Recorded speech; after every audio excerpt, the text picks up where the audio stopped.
Cet atelier vise pour un premier temps la validation du projet d'agenda 2016 des réformes sur le climat des affaires et ensuite la présentation du rapport Doing Business 2016. Les deux sujets sont respectivement présentés par le ministre du Commerce et de la Promotion du secteur privé et par le représentant résident de la Banque mondiale au Niger. Le rapport Doing Business, il faut le rappeler, est une publication phare du groupe de la Banque mondiale. Il évalue chaque année l'état du climat des affaires à travers le monde. Le Niger est un des pays à avoir réalisé 3 réformes positives cette année.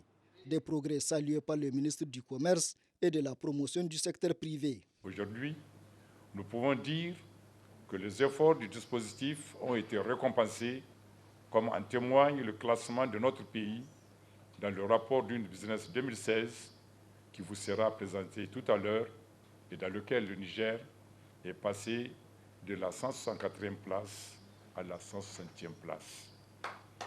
C'est donc le lieu ici de remercier tous les membres du dispositif qui n'ont ménagé aucun effort en vue d'améliorer notre classement dans la chaîne des pays réformateurs.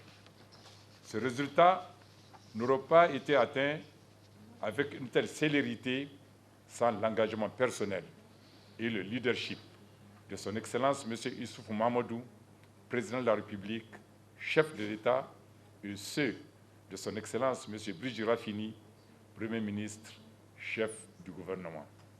Le ministre Alma Oumarou poursuit en rappelant les réformes déclenchées par le gouvernement entre 2014 et 2015 dans l'optique d'améliorer le climat des affaires. En effet, le dispositif a beaucoup contribué à l'enrichissement et à l'adoption par le gouvernement le 19 novembre 2014 du plan d'action prioritaire 2014-2015.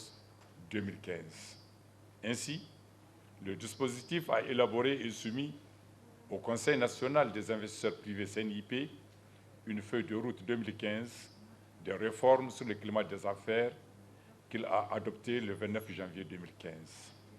La mise en œuvre du plan d'action prioritaire et de la feuille de route 2015 a permis au gouvernement de prendre plusieurs mesures et réformes, particulièrement en matière de création d'entreprises, d'obtention des permis de construire et d'obtention de prêts. Le représentant résident de la Banque mondiale au Niger, après avoir aussi salué le leadership et l'implication personnelle des plus hautes autorités nigériennes dans l'agenda des réformes, dira que le Niger aura toujours besoin de ces très hauts niveaux d'engagement parce que le pays a encore une grande marge de progression sur un bon nombre d'indicateurs mesurés par Doing Business, notamment l'octroi des permis de construction, le raccordement à l'électricité et la protection des investisseurs minoritaires.